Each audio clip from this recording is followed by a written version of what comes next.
ರಾಜ್ಯಸಭೆ ಚುನಾವಣೆ ಕಣ ರಂಗೇರಿದೆ. 4 ಸ್ಥಾನ ಗೆಲ್ಲೋದಕ್ಕೆ 5 ಅಭ್ಯರ್ಥಿಗಳ ನಡುವೆ ಕಾಳಗ ಶುರುವಾಗಿದೆ. 3 ಪಕ್ಷಗಳು ಮತಗಳ ಲೆಕ್ಕಾಚಾರದಲ್ಲಿ ತೊಡಗಿವೆ. ಈ ಸುದ್ದಿಗಳನ್ನು ನೋಡೋಣ ನಂಬರ್ ಗೇಮ್ ನ್ಯೂಸ್ ಎಕ್ಸ್‌ಪ್ರೆಸ್‌ನಲ್ಲಿ.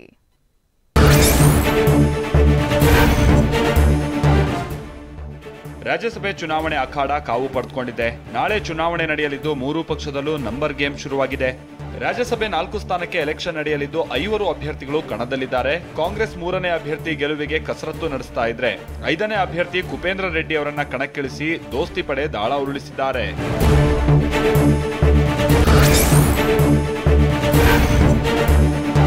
ರಾಜ್ಯಸಭೆ ಚುನಾವಣೆ ಗೆಲ್ಲೋದಕ್ಕೆ ಡಿಸಿಎಂ ಡಿಕೆ ಶಿವಕುಮಾರ್ ತೆರೆಮರೆಯಲ್ಲೇ ಕಸರತ್ತು ನಡೆಸ್ತಾ ಇದ್ದಾರೆ. ಸುರಪುರ ಶಾಸಕ ರಾಜಾ ವೆಂಕಟಪ್ಪ ನಾಯಕ ನಿಧನ ಹಿನ್ನೆಲೆಯಲ್ಲಿ ಸಂತಾಪ ಸೂಚಿಸಿ ಕಲಾಪವನ್ನ ಬುಧವಾರಕ್ಕೆ ಮುಂದೂಡಲಾಗಿದೆ. ವಿಧಾನಸಭೆ ಕಲಾಪ ಮುಂದೂಡಿದ ಬಳಿಕವೂ ಡಿಸಿಎಂ ಡಿಕೆ ಶಿವಕುಮಾರ್ ಜೆಡಿಎಸ್ ಶಾಸಕರಾದ ಎ ಮಂಜು, ಜಿಟಿ ದೇವೇಗೌಡ, ಜನಾರ್ದನ್ ರೆಡ್ಡಿ ಜೊತೆಗೆ ಚರ್ಚೆ ನಡೆಸಿದ್ದಾರೆ.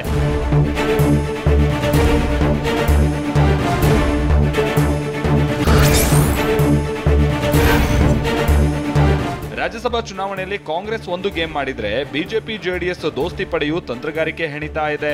ಇತ್ತ ಪಕ್ಷೇತರ ಶಾಸಕರಿಗೆ ಗಾಳ ಹಾಕೋದಕ್ಕೆ ನಾಯಕರು ಸ್ಕೆಚ್ ಹಾಕ್ತಾ ಇದ್ದಾರೆ. ಇದೇ ಸಂದರ್ಭದಲ್ಲೇ ಕೆಆರ್ಪಿಪಿ ಶಾಸಕ ಜನಾರ್ದನ್ ರೆಡ್ಡಿಯನ್ನ ಸಿಎಂ ಸಿದ್ದರಾಮಯ್ಯ, ಡಿಸಿಎಂ ಡಿಕೆ ಶಿವಕುಮಾರ್ ಭೇಟಿಯಾಗಿದ್ದಾರೆ. ಈ ಭೇಟಿ ಬಹಳಷ್ಟು ಚರ್ಚೆಗೆ ಗ್ರಾಸವಾಗಿದೆ.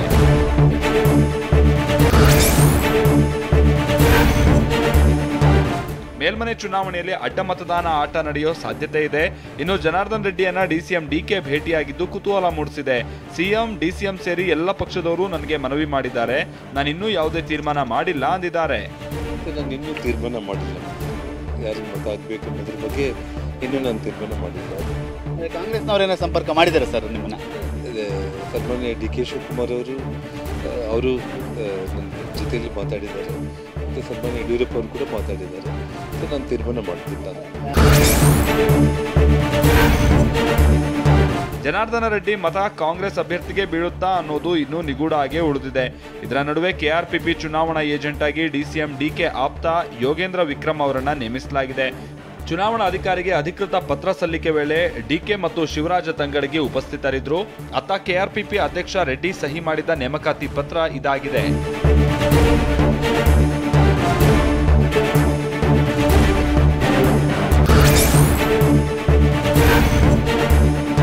ರಾಜ್ಯಸಭೆ ಚುನಾವಣೆಯಲ್ಲಿ ಅಡ್ಡ ಮತದಾನ ಭೀತಿ ಎರಡೂ ಪಕ್ಷಗಳಿಗೆ ಕಾಡ್ತಾ ಇದೆ. ಅಡ್ಡ ಮತದಾನ ಎಲ್ಲವೂ ಸುಳ್ಳು, ನೇರ ಮತದಾನ ಆಗುತ್ತೆ ಅಂತ ಕಲಬುರಗಿಯಲ್ಲಿ ಎಐಸಿಸಿ ಅಧ್ಯಕ್ಷ ಮಲ್ಲಿಕಾರ್ಜುನ ಖರ್ಗೆ ಹೇಳಿದ್ದಾರೆ. ಅದೆಲ್ಲ ಸುಳ್ಳು. ಈಗ ಮುಖ್ಯಮಂತ್ರಿಗಳೇ ಬರ್ತಾರ, ನೀವು ಕೇಳಿ. ಯಾವ ಅಡ್ಡ ಮತದಾನ ಆಗೋದಿಲ್ಲ, ಏನಿಲ್ಲ. ಎಲ್ಲ ಕಡಿ ಮತದಾನ ಆಗ್ತದೆ, ಒಂದು ಹಾಕದೆ, ಬೇರೆ ಏನಿಲ್ಲ. ಕೆಲಸದ ಒತ್ತಡದಲ್ಲಿ ಒಂದು ದಿನ ರಿಲ್ಯಾಕ್ಸ್ ಬೇಕಿತ್ತು, ಹೀಗಾಗಿ ಒಂದಿನ ರೆಸಾರ್ಟ್ಗೆ ಹೋಗ್ತಾ ಇದ್ದೀವಿ ಅಂತ ಮಂಡ್ಯದಲ್ಲಿ ಸಚಿವ ಎನ್ ಚೆಲುವರಾಯಸ್ವಾಮಿ ಹೇಳಿದ್ದಾರೆ. ಸಂಖ್ಯೆ ಇಲ್ಲದೆ ಇರೋರು ಪರದಾಡ್ತಾರೆ, ನಾವು ಸಂಖ್ಯೆ ಇದ್ದೀವಿ ಅಂತ ದೋಸ್ತಿ ಪಡೆಗೆ ಟಾಂಗ್ ಕೊಟ್ರು. ನಾವು ಅಲ್ಲಿ ಹೋಗ್ತಾ ಇರೋದು ಪಾರ್ಲಿಮೆಂಟ್ ಚುನಾವಣೆ ಸ್ಟ್ರಾಟಜಿ ಮಾಡೋದು, ಮತ್ತು ಒಂದು ದಿವಸ ನಮಗೂ ರಿಲ್ಯಾಕ್ಸ್ ಬೇಕಿತ್ತು.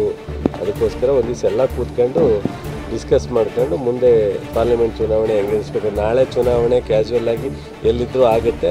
ನಾವು ಸಂಖ್ಯೆ ಕರೆಕ್ಟಾಗಿದೆ ನಮಗೆ. ಸೊ ಸಂಖ್ಯೆ ಇಲ್ಲದೆ ಇರೋರು ಪರದಾಡಬೇಕು, ನಮಗೇನು ಆ ಥರದ ಪರದಾಟದ ಅವಶ್ಯಕತೆ ಇದೆ. ಜೆಡಿಎಸ್ ಶಾಸಕರ ಜೊತೆ ಡಿಸಿಎಂ ಡಿಕೆ ಶಿವಕುಮಾರ್ ಚರ್ಚೆ ನಡೆಸಿದ ಬೆನ್ನಲ್ಲೇ ದೋಸ್ತಿಗಳು ಅಲರ್ಟ್ ಆಗಿದ್ದಾರೆ. ಬಿಜೆಪಿ ಜೆಡಿಎಸ್ ಶಾಸಕರು ಇವತ್ತು ರಾತ್ರಿ ಹೋಟೆಲ್ನಲ್ಲಿ ವಾಸ್ತವ್ಯ ಹೂಡಲಿದ್ದಾರೆ. 5ನೇ ಅಭ್ಯರ್ಥಿಯಾಗಿರುವಂತಹ ಕುಪೇಂದ್ರ ರೆಡ್ಡಿಯನ್ನ ಗೆಲ್ಲಿಸೋದಕ್ಕೆ ದೋಸ್ತಿಗಳು ಮಾಸ್ಟರ್ ಪ್ಲಾನ್ ಮಾಡ್ತಾ ಇದ್ದಾರೆ. ಇದರ ಮಧ್ಯೆ ಎಸ್ಟಿ ಸೋಮಶೇಖರ್ ಮತ್ತು ಶಿವರಾಮ್ ಹೆಬ್ಬಾರ್ ನಡೆಯೂ ದೋಸ್ತಿಗಳಿಗೆ ಟೆನ್ಷನ್ ತಂದಿದೆ.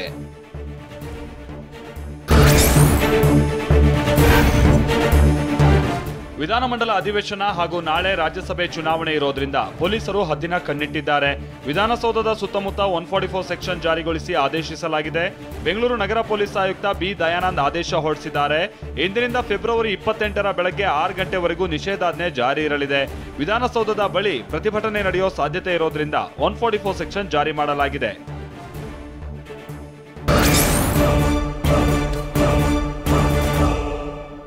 ಮಂಡ್ಯ ಲೋಕಸಭಾ ಟಿಕೆಟ್ ಪಡೆಯಲು ಸುಮಲತಾ ದಳಪತಿಗಳ ನಡುವೆ ಕದನ ನಡೀತಾ ಇದೆ. ಚಿಕ್ಕಮಗಳೂರಿನಲ್ಲಿ ಗೋ ಬ್ಯಾಕ್ ಶೋಭಾ ಅಭಿಯಾನ ಮುಂದುವರೆದಿದೆ. ಈ ಸುದ್ದಿಗಳನ್ನು ನೋಡೋಣ ಲೋಕಸಮರ ನ್ಯೂಸ್ ಎಕ್ಸ್‌ಪ್ರೆಸ್‌ನಲ್ಲಿ.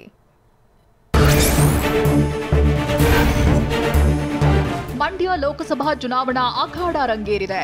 ಟಿಕೆಟ್ಗಾಗಿ ಸಂಸದೆ ಸುಮಲತಾ ದಳಪತಿಗಳ ನಡುವೆ ದೊಡ್ಡ ಫೈಟ್ ನಡೆಯುತ್ತಿದೆ. ಬಿಜೆಪಿ ಟಿಕೆಟ್ ಸಿಗುತ್ತೆ ಅನ್ನೋದರಲ್ಲಿ ಡೌಟ್ ಇಲ್ಲ. ಆದರೆ ಬಿಜೆಪಿ ಮಂಡ್ಯವನ್ನ ಉಳಿಸಿಕೊಳ್ಬೇಕು ಅನ್ನೋದು ನನ್ನ ಹೋರಾಟ ಅಂತ ಸಂಸದೆ ಸುಮಲತಾ ಹೇಳಿದ್ದಾರೆ. ಅಲ್ಲ, ಬಿಜೆಪಿ ಟಿಕೆಟ್ ಸಿಗುತ್ತೆ ಅನ್ನೋದ್ರಲ್ಲಿ ಡೌಟ್ ಇಲ್ಲ, ಬಟ್ ಬಿಜೆಪಿ ಮಂಡ್ಯವನ್ನು ಉಳಿಸ್ಕೋಬೇಕು ಅನ್ನೋದು ನನ್ನ ಹೋರಾಟ. ನನಗೆ ವಿಶ್ವಾಸ ಇದೆ ನೋಡಿ. ಮಂಡ್ಯದಿಂದಲೇ ನನಗೆ ಟಿಕೆಟ್ ಕೊಟ್ರೆ ಪಕ್ಷಕ್ಕೂ ಒಳ್ಳೆಯದು ಅಂತ ಸುಮಲತಾ ಹೈಕಮಾಂಡ್ಗೆ ಹೇಳಿದ್ದಾರೆ. ಮಂಡ್ಯದಲ್ಲಿ ಬಿಜೆಪಿ ಪಕ್ಷ ಬೆಳಿಬೇಕು, ಬೇರೆ ಕಡೆ ಬೆಳೆದಷ್ಟು ಇಲ್ಲಿ ಬೆಳೆದಿಲ್ಲ. ನನಗೆ ಟಿಕೆಟ್ ಕೊಟ್ರೆ ಪಕ್ಷಕ್ಕೂ ಸಂಘಟನೆಗೆ ಸಹಾಯವಾಗುತ್ತೆ ಅಂತಂದ್ರು. ಮಂಡ್ಯದಲ್ಲಿ ಇನ್ನೂ ಪಕ್ಷ ಬೆಳಿಬೇಕಾಗಿದೆ, ಬೇರೆ ಕಡೆ ಬೆಳೆದಷ್ಟು ಮಂಡ್ಯದಲ್ಲಿ ಇನ್ನೂ ಬೇಸ್ ಆಗಿಲ್ಲ. ಸೊ ನನಗೆ ಅವರು ಈ ಸೀಟು ಉಳಿಸ್ಕೊಟ್ಟು ಈ ಬಿಜೆಪಿ ಪಕ್ಷವೇ ಈ ಸೀಟನ್ನು ಸ್ಪರ್ಧೆ ಮಾಡೋದಾದರೆ ಪಕ್ಷಕ್ಕೂ ಅದು ಒಂದು ಸಂಘಟನೆ ಆಗುವಂಥ ಒಂದು ವಿಷಯ ಆಗುತ್ತೆ. ಇತ್ತ ನಮ್ಮದು ಸಣ್ಣ ಪಕ್ಷ, ನಾವೇನ್ ಮಾಡಬೇಕು ಮಾಡ್ತೀವಿ ಅಂತ ಮಾಜಿ ಸಿಎಂ ಕುಮಾರಸ್ವಾಮಿ ಕೌಂಟರ್ ಕೊಟ್ಟಿದ್ದಾರೆ. ಕೆಲವರು ಮಂಡ್ಯ ಜೆಡಿಎಸ್ ಕೈತಪ್ಪಿ ಹೋಯ್ತು ಅಂತಾರೆ. ರಾತ್ರಿ 1:30 ಗಂಟೆವರೆಗೂ ಸುದೀರ್ಘವಾಗಿ ಸಭೆ ಮಾಡಿದ್ದೇವೆ. ಸುಮಲತಾ ದೊಡ್ಡೋರು ಅಂತ ಟಾಂಗ್ ಕೊಟ್ಟಿದ್ದಾರೆ.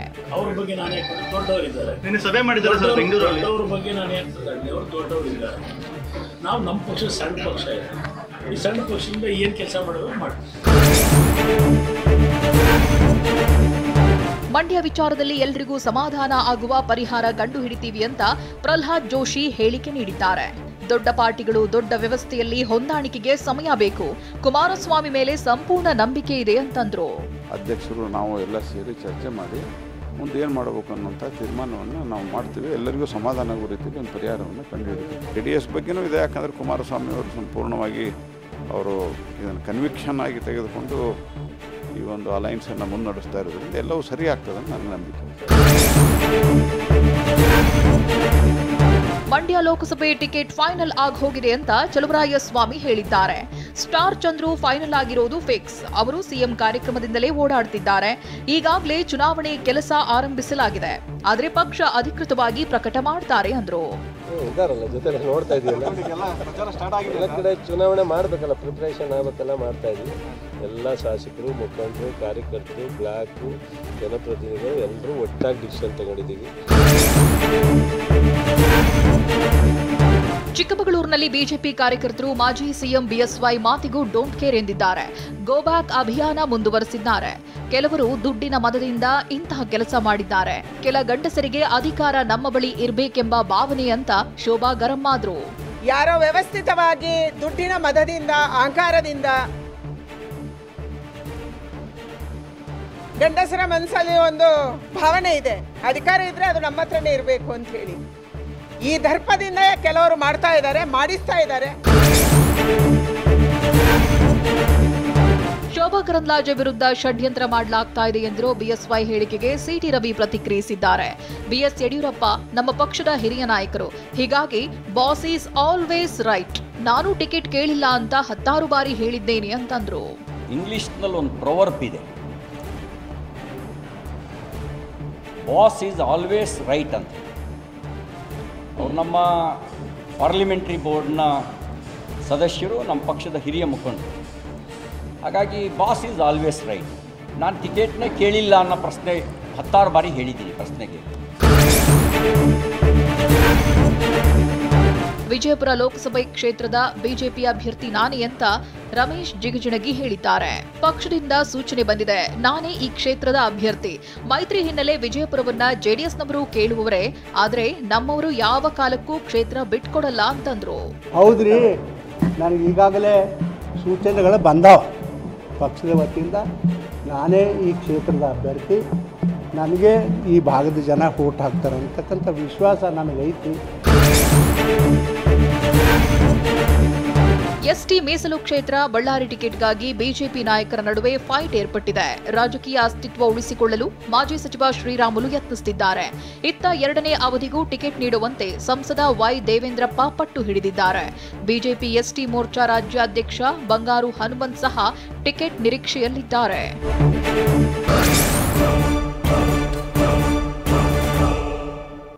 ಮಾಜಿ ಸಿಎಂ ಕುಮಾರಸ್ವಾಮಿ ಡಿಕೆ ಬ್ರದರ್ಸ್ ವಿರುದ್ಧ ಲೂಟಿ ಬಾಂಬ್ ಸಿಡಿಸಿದ್ದಾರೆ. ಎಸ್ಟಿಕೆ ಚುನಾವಣೆಗೆ ಎಷ್ಟು ಖರ್ಚು ಮಾಡಿದ್ದಾರೆ ಗೊತ್ತಿದೆ ಅಂತ ಡಿಕೆ ಸುರೇಶ್ ಟಾಂಗ್ ಕೊಟ್ಟಿದ್ದಾರೆ. ಈ ಸುದ್ದಿಗಳನ್ನು ನೋಡೋಣ ಮಾತಿನ ಸಮರ ನ್ಯೂಸ್ ಎಕ್ಸ್‌ಪ್ರೆಸ್‌ನಲ್ಲಿ. ಡಿಕೆ ಬ್ರದರ್ಸ್ ವಿರುದ್ಧ ಮಾಜಿ ಸಿಎಂ ಕುಮಾರಸ್ವಾಮಿ ಮತ್ತೆ ಅಬ್ಬರಿಸಿದ್ದಾರೆ. ಲೂಟಿ ಹೊಡೆದು ಅವರು ಬೆಳೆದಿದ್ದಾರೆ, ಜನರಿಗೆ ಯಾವ ರೀಲ್ ತೋರಿಸ್ತಿದ್ದಾರೆ ಗೊತ್ತಿದೆ ಅಂತ ಕೋಲಾರದಲ್ಲಿ ಕುಮಾರಸ್ವಾಮಿ ಕಿಡಿಕಾರಿದ್ರು. ದೊಡ್ಡಹಳ್ಳಿ ಕೂಡಳ್ಳಿ ಅದನ್ನು ಮತ್ತೆ ಜ್ಞಾಪಕ ಯಾಕೆ ಮಾಡ್ಕೊತೀರಿ? ಇವತ್ತು ಚೆನ್ನಾಗಿ ಬೆಳೆಸಿದ್ದಾರೆ ಜನ, ಲೂಟಿ ಹೊಡೆದು ಬೆಳೆದಿದ್ದೀರಿ. ಅವತ್ತಿನ ದಿನಗಳು ಯಾಕೆ ನೆನ್ಕೊತೀರಿ? ರೀಲ್ ಬಗ್ಗೆ ಯಾವ ರೀಲ್ ತೋರಿಸ್ತಾ ಇದ್ರಿ ಅನ್ನೋದು ಗೊತ್ತಿಲ್ವಾ ಜನಕ್ಕೆ? ಅಲ್ಲಿ ಯಾವ ರೀಲ್ ತೋರಿಸ್ತಾ ಇದ್ರು ಅಂತ ಹೇಳಿ ಆ ರೀಲ್ ನಾನು ತೋರಿಸ್ಕೊಂಡು ಬಂದಿಲ್ಲ. ಡಿಕೆಶಿಗೆ ಹಣ ಮತ್ತು ಧಮಕಿಯಲ್ಲಿ ಪೈಪೋಟಿ ಕೊಡಲು ಆಗುತ್ತಾ ಅಂತ ಮಾಜಿ ಸಿಎಂ ಕುಮಾರಸ್ವಾಮಿ ಪಂಚ್ ಕೊಟ್ರು. ಸೆಟಲ್ಮೆಂಟ್ ರಾಜಕಾರಣದಲ್ಲಿ ಪೈಪೋಟಿ ಕೊಡೋಕೆ ನಮ್ಮಿಂದಾಗಲ್ಲ, ಒಳ್ಳೆ ಕೆಲಸ ಮಾಡಿದ್ರೆ ಗಿಫ್ಟ್ ಕೊಡ್ಬೇಕಾ ಅಂತ ಡಿಕೆಶಿಗೆ ಎಸ್ಟಿಕೆ ಟಾಂಗ್ ಕೊಟ್ಟಿದ್ದಾರೆ. ನಾವು ಶಿವಕುಮಾರ್ ಪೈಪೋಟಿ ಕೊಡೋಕ್ಕಾಗುತ್ತಾ? ಜನತಾದಳ ಶಿವಕುಮಾರ್ ಅವರಿಗೆ ಹಣದಲ್ಲಿ ಪೈಪೋಟಿ ಕೊಡೋಕ್ಕಾಗುತ್ತೋ? ಧಮಕಿನಲ್ಲಿ ಪೈಪೋಟಿ ಕೊಡೋಕ್ಕಾಗುತ್ತೋ? ಯಾವುದ್ರಲ್ಲಿ ಪೈಪೋಟಿ ಕೊಡಬಹುದು? ನಾವು ಸಾಧ್ಯ ಇದೆಯಾ? ಸೆಟಲ್ಮೆಂಟ್ ರಾಜಕಾರಣದಲ್ಲಿ ನಾವು ಅವ್ರ ಮುಂದೆ ಪೈಪೋಟಿ ಮಾಡೋಕ್ಕಾಗತ್ತಾ? ಏನು ಲೂಟಿ ಹೊಡ್ಕೊಂಡು ಕೂತವರಲ್ಲ, ಆ ಲೂಟಿ ಹಣದಿಂದ ಕೊಡ್ತಾ ಇದ್ದಾರೆ, ತಗೊಳ್ಳಿ. ಪಾಪ ಇನ್ನು ಚುನಾವಣೆ ಡಿಕ್ಲೇರ್ ಆಗಿಲ್ಲ, ಆಗಲೇ 2 ತಿಂಗಳು ಮುಂಚೆ ಅಡ್ವಾನ್ಸ್ ಆಗಿ ಗಿಫ್ಟ್ ಪ್ಯಾಕೆಟ್ ಕಾಂಪಿಟೇಷನ್ ಮೇಲೆ ಕೊಟ್ಕೊಂಡು ಹೊರಟವ್ರೆ. ಕುಮಾರಸ್ವಾಮಿ ಚುನಾವಣೆಗೆ ಎಷ್ಟು ಖರ್ಚು ಮಾಡಿದ್ದಾರೆ ಗೊತ್ತಿದೆ ಅಂತ ಡಿಕೆ ಸುರೇಶ್ ಕೌಂಟರ್ ಕೊಟ್ಟಿದ್ದಾರೆ. ಕೊರೋನಾ ಸಮಯದಲ್ಲಿ ಹುರುಳಿ ರಾಗಿ ಬೆಳೆದಿದ್ರಲ್ವಾ, ಅದರಲ್ಲಿ ಬಂದಿರುವ ದುಡ್ಡೇ ಅಲ್ವಾ ಅಂತ ವ್ಯಂಗ್ಯವಾಡಿದ್ರು. ಕುಮಾರಸ್ವಾಮಿ ಅವರು ಎಷ್ಟು ದುಡ್ಡು ಚುನಾವಣೆ ಖರ್ಚು ಮಾಡಿದ್ದಾರೆ ಏನು ಅಂತ ಹೇಳಿ ಅವರು ಕಾರ್ಯಕರ್ತರು ಹೇಳ್ತಾರೆ, ಅವ್ರ ಮುಖಂಡರುಗಳೇ ಹೇಳ್ತಾರೆ. ಅವ್ರ ಲೂಟಿ ಎಷ್ಟು ಮಾಡಿದ್ದಾರೆ, ಅವ್ರದ್ದು ಏನೇನಿದೆ ಅನ್ನೋದು ಎಲ್ರಿಗೂ ಇಡೀ ರಾಜ್ಯದ ಜನಕ್ಕೆ ಗೊತ್ತು. ಕರೋನಾ ಟೈಮಲ್ಲಿ ಉಳ್ಳಿ ಬೆಳೀತಾ ಇದ್ರಲ್ಲ, ರಾಗಿ ಬೆಳೀತಾ ಇದ್ರಲ್ಲ, ಅದರಲ್ಲಿ ಬಂದಿರೋ ಸಂಪಾದನೆ ದುಡ್ಡು ಅಲ್ವಾ? ಕೇಂದ್ರ ಸರ್ಕಾರದ ತೆರಿಗೆ ತಾರತಮ್ಯದ ಬಗ್ಗೆ ಸಂಸದ ಡಿಕೆ ಸುರೇಶ್ ಮತ್ತೆ ಕಿಡಿಕಾರಿದ್ದಾರೆ. ಕನ್ನಡಿಗರು ಪಾವತಿಸಿದ ತೆರಿಗೆ ಹಣವನ್ನ ಉತ್ತರ ಪ್ರದೇಶಕ್ಕೆ ಹಂಚಿದ್ದಾರೆ. ಕನ್ನಡಿಗರ ತೆರಿಗೆ ಹಣ ಉತ್ತರ ಪ್ರದೇಶಕ್ಕೆ ಕೊಡಲು ಎಷ್ಟು ಧೈರ್ಯ ಅಂತ ಗುಡುಗಿದ್ದಾರೆ. ಡೈರೆಕ್ಟ್ ಅಂಡ್ ಇಂಡೈರೆಕ್ಟ್ ಟ್ಯಾಕ್ಸಸ್ ಮತ್ತು ಸೆಸ್ ರೂಪದಲ್ಲಿ ಹೋಗ್ತಾ ಇರ್ತಕ್ಕಂಥ ಹಣ ಏನಿದೆ ಅದು ನಮಗೆ ಆಗ್ತಾ ಇರ್ತಕ್ಕಂಥ ಅನ್ಯಾಯ. ಆ ಅನ್ಯಾಯವನ್ನು ಸರಿಪಡಿಸಬೇಕಾಗಿರುವಂಥದ್ದು ಕೇಂದ್ರ ಸರ್ಕಾರದ ಕರ್ತವ್ಯ. ಸೊ ಹಾಗಾಗಿ ನಾನು ಧ್ವನಿಯನ್ನು ಎತ್ತಿದ್ದೇನೆ. ಈ ಧ್ವನಿ ನಿಲ್ಲದಿಲ್ಲ, ಇದು ಹೋರಾಟ ಮುಂದುವರಿಯುತ್ತೆ. ಕಾಂಗ್ರೆಸ್ ಕಳಸಾ ಬಂಡೂರಿಗೆ ಅನ್ಯಾಯ ಮಾಡಿದೆ ಅಂತ ಸಿಎಂ ಸಿದ್ದರಾಮಯ್ಯ ವಿರುದ್ಧ ಕೇಂದ್ರ ಸಚಿವ ಪ್ರಹ್ಲಾದ್ ಜೋಶಿ ಕಿಡಿಕಾರಿದ್ದಾರೆ. ಸಿದ್ದರಾಮಯ್ಯ ಅವರೇ, ನಿಮ್ಮಷ್ಟು ನೀಚತನಕ್ಕೆ ನಾನು ಇಳಿಯೋದಿಲ್ಲ, ನೀವು ಏಕವಚನದಲ್ಲಿ ಮಾತನಾಡಬೇಡಿ ಅಂತ ಟಾಂಗ್ ಕೊಟ್ರು. ಮಿಸ್ಟರ್ ಸಿದ್ದರಾಮಯ್ಯ, ಪ್ಲೀಸ್ ಅಂಡರ್ಸ್ಟ್ಯಾಂಡ್, ಏಕವಚನದಲ್ಲಿ ಮಾತಾಡಿದ್ದರೆ ನೀವು ನೋಡಿದರೆ ನಿಮ್ಮ ಸಂಸ್ಕೃತಿಗೆ ನಾ ಇಳಿಯೋದಿಲ್ಲ. ಕೇಂದ್ರ ಸರ್ಕಾರದ ಒಬ್ಬ ಮಂತ್ರಿ ಮತ್ತು ರಾಜ್ಯ ಸರ್ಕಾರದ ಒಬ್ಬ ಮುಖ್ಯಮಂತ್ರಿ ಆಲ್ಮೋಸ್ಟ್ ಇದು ಆರ್ಡರ್ ಆಫ್ ಪ್ರೆಸಿಡೆಂಟ್ದಲ್ಲಿ ಈಕ್ವಲ್ ಇರ್ತದೆ. ಸಂವಿಧಾನದ ಮೇಲೆ ಓತು ತೊಗೊಂಡಂಥ ಒಬ್ಬ ವ್ಯಕ್ತಿ ಬಗ್ಗೆ ಏಕವಚನದಾಗ ಮಾತಾಡ್ತೀರಿ ನೀವು. ನಿಮಗೆ ಮಾನ ಮರ್ಯಾದೆ ಇಲ್ಲ ಅಂತಂದರೆ ನಾನು ಮಾನ ಮರ್ಯಾದೆ ಬಿಟ್ಟು ವರ್ತಿಸೋದಿಲ್ಲ. ರಾಜ್ಯದಲ್ಲಿರೋ ಕೆಟ್ಟ ಕಾಂಗ್ರೆಸ್ ಸರ್ಕಾರವನ್ನ ತೆಗಿಬೇಕಾಗಿದೆ ಅಂತ ಕೋಲಾರದಲ್ಲಿ ಮಾಜಿ ಸಿಎಂ ಎಚ್ಡಿ ಕುಮಾರಸ್ವಾಮಿ ಹೇಳಿದ್ರು. ಜಾಹೀರಾತು ಕೊಡೋಕೆ 200 ಕೋಟಿ ರೂಪಾಯಿ ಬಜೆಟ್ನಲ್ಲಿ ಅನುದಾನ ಪಡೀತಾರೆ. ರೈತರು ನಷ್ಟದಲ್ಲಿದ್ರೂ ಪರಿಹಾರ ಕೊಟ್ಟಿಲ್ಲ. ಜಾಹೀರಾತಿನಲ್ಲಿರೋ ಕಲರ್ ಫೋಟೋ ನೋಡಿದ್ರೆ ಹೇಸಿಗೆ ಆಗುತ್ತೆ ಅಂತ ಆಕ್ರೋಶ ಹೊರಹಾಕಿದ್ರು.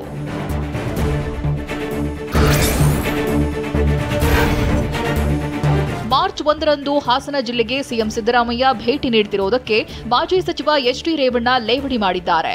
ಡಿಸಿ ಅಧಿಕಾರಿಗಳಿಗೆ ಜನರನ್ನ ಕರೆತರುವಂತೆ ಕಟ್ಟಪ್ಪಣೆ ಮಾಡಿದ್ದಾರೆ ಅಂತ ರೇವಣ್ಣ ಆಕ್ರೋಶ ಹೊರಹಾಕಿದ್ದಾರೆ.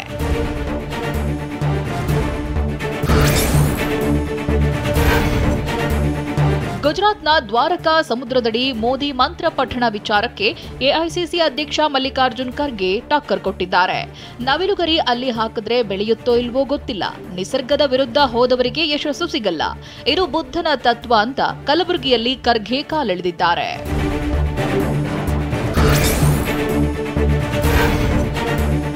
ರಾಜ್ಯ ಸರ್ಕಾರದ ವಿರುದ್ಧ ಮಾಜಿ ಸಚಿವ ಸಿಟಿ ರವಿ ವಾಗ್ದಾಳಿ ನಡೆಸಿದ್ದಾರೆ. ಅಂಬೇಡ್ಕರ್ ಅವರನ್ನ 2 ಸಲ ಸೋಲಿಸಿದ್ದು ಕಾಂಗ್ರೆಸ್ ಅಂತ ಗುಡುಗಿದ್ರು. ಸಂವಿಧಾನ ಜಾಗೃತಿ ಕುರಿತು ಮಾತಾಡಿದ್ದು ಕಡಿಮೆ, ಮೋದಿಯನ್ನ ಟೀಕಿಸಿ ಸುಳ್ಳು ಆರೋಪ ಹೊರಿಸಿದ್ದಾರೆ ಅಂತ ಆಕ್ರೋಶ ಹೊರಹಾಕಿದ್ದಾರೆ. ಅಂಬೇಡ್ಕರ್ ಅವರನ್ನ 2 ಬಾರಿ ಸೋಲಿಸಿದ್ದು 1952 ಅಲ್ಲಿ ಮತ್ತು 54 ಅಲ್ಲಿ 2 ಬಾರಿ ಸೋಲಿಸಿದ್ದು ಕಾಂಗ್ರೆಸ್ ಪಾರ್ಟಿ. ಕಾಂಗ್ರೆಸ್ ಶಾಸಕ ರಾಜ ವೆಂಕಟಪ್ಪ ನಾಯಕ ಅಂತಿಮ ಯಾತ್ರೆಗೆ ಜನಸಾಗರವೇ ಬಂದಿತ್ತು. ಇತ್ತ ಬೆಂಗಳೂರು ಸೇರಿದಂತೆ ಹಲವೆಡೆ ನೀರಿಗಾಗಿ ಹಾಹಾಕಾರ ಎದ್ದಿದೆ. ಈ ಸುದ್ದಿಗಳನ್ನು ನೋಡೋಣ ಸಮಗ್ರ ನ್ಯೂಸ್ ಎಕ್ಸ್‌ಪ್ರೆಸ್‌ನಲ್ಲಿ. ಸಕಲ ಸರ್ಕಾರಿ ಗೌರವಗಳೊಂದಿಗೆ ಶಾಸಕ ರಾಜ ವೆಂಕಟಪ್ಪ ನಾಯಕ ಅವರ ಅಂತ್ಯಕ್ರಿಯೆ ನೆರವೇರಿದೆ. ಸುರಪುರದ ಪ್ರಭು ಕಾಲೇಜ್ ಮೈದಾನದಲ್ಲಿ ಅಭಿಮಾನಿಗಳು ನೆಚ್ಚಿನ ನಾಯಕನ ಅಂತಿಮ ದರ್ಶನ ಪಡೆದರು. ಎಐಸಿಸಿ ಅಧ್ಯಕ್ಷ ಮಲ್ಲಿಕಾರ್ಜುನ ಖರ್ಗೆ, ಸಿಎಂ ಸಿದ್ದರಾಮಯ್ಯ ಸೇರಿದಂತೆ ಹಲವು ಸಚಿವರು ವೆಂಕಟಪ್ಪ ನಾಯಕರಿಗೆ ಅಂತಿಮ ವಿದಾಯ ಹೇಳಿದ್ದಾರೆ.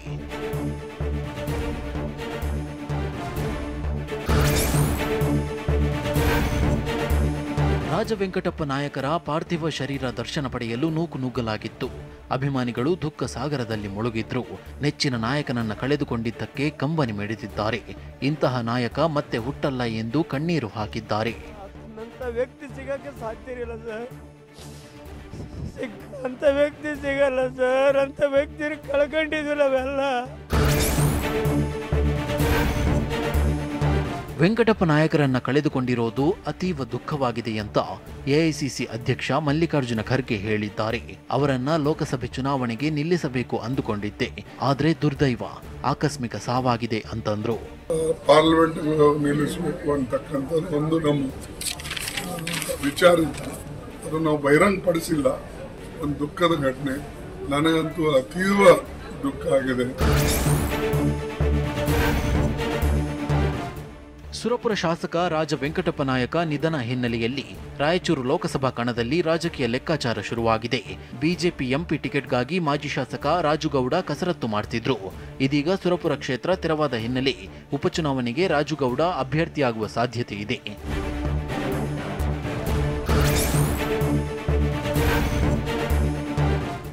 ಬೆಂಗಳೂರಿನ ಕೆಂಗೇರಿ ಹರ್ಷ ಲೇಔಟ್ನಲ್ಲಿ ನೀರಿಗೆ ಹಾಹಾಕಾರ ಶುರುವಾಗಿದೆ. ನೀರಿಲ್ಲದೆ ಸ್ಥಳೀಯ ಜನರು ಕಂಗಾಲಾಗಿದ್ದಾರೆ. 5 ದಿನಕ್ಕೊಮ್ಮೆ ಬರುವ ಅಲ್ಪ ಸ್ವಲ್ಪ ಕಾವೇರಿ ನೀರೇ ಗತಿ ಎನ್ನುವಂತಾಗಿದೆ. ಸಮಯಕ್ಕೆ ಸರಿಯಾಗಿ ಟ್ಯಾಂಕರ್ ನೀರು ಸಹ ಸಿಗ್ತಿಲ್ಲ, ನಮಗೆ ನೀರು ಕೊಡಿ ಸಾಕು ಅಂತ ನಿವಾಸಿಗಳು ಅಳಲು ತೋಡಿಕೊಂಡಿದ್ದಾರೆ.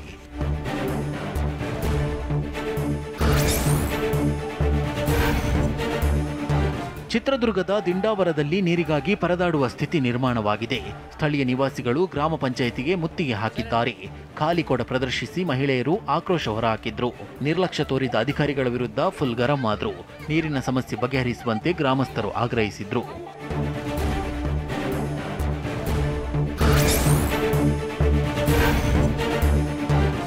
ಬೆಳಗಾವಿ ಜಿಲ್ಲೆ ಚಿಕ್ಕೋಡಿ ತಾಲೂಕಿನ ಗೌಡೇನವಾಡಿ ವಸತಿ ತೋಟದಲ್ಲಿ ನೀರಿಗಾಗಿ ಹಾಹಾಕಾರ ಶುರುವಾಗಿದೆ.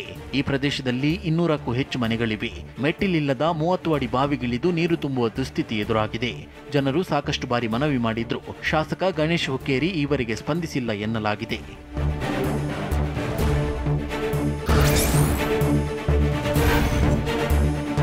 ಗಜಲ್ ಗಾಯಕ ಪಂಕಜ್ ಉದಾಸ್ ನಿಧನರಾಗಿದ್ದಾರೆ. 72 ವರ್ಷದ ಗಾಯಕ ಅನಾರೋಗ್ಯದಿಂದ ಬಳಲುತ್ತಿದ್ರು. ಇದೀಗ ಕೊನೆಯುಸಿರೆಳೆದಿದ್ದಾರೆ. ಪಂಕಜ್ ಅವರಿಗೆ ಪದ್ಮಶ್ರೀ ಪ್ರಶಸ್ತಿ ನೀಡಿ ಗೌರವಿಸಲಾಗಿತ್ತು. ದಿಗ್ಗಜನ ಸಾವಿಗೆ ಅನೇಕರು ಕಂಬನಿ ಮಿಡಿದಿದ್ದಾರೆ.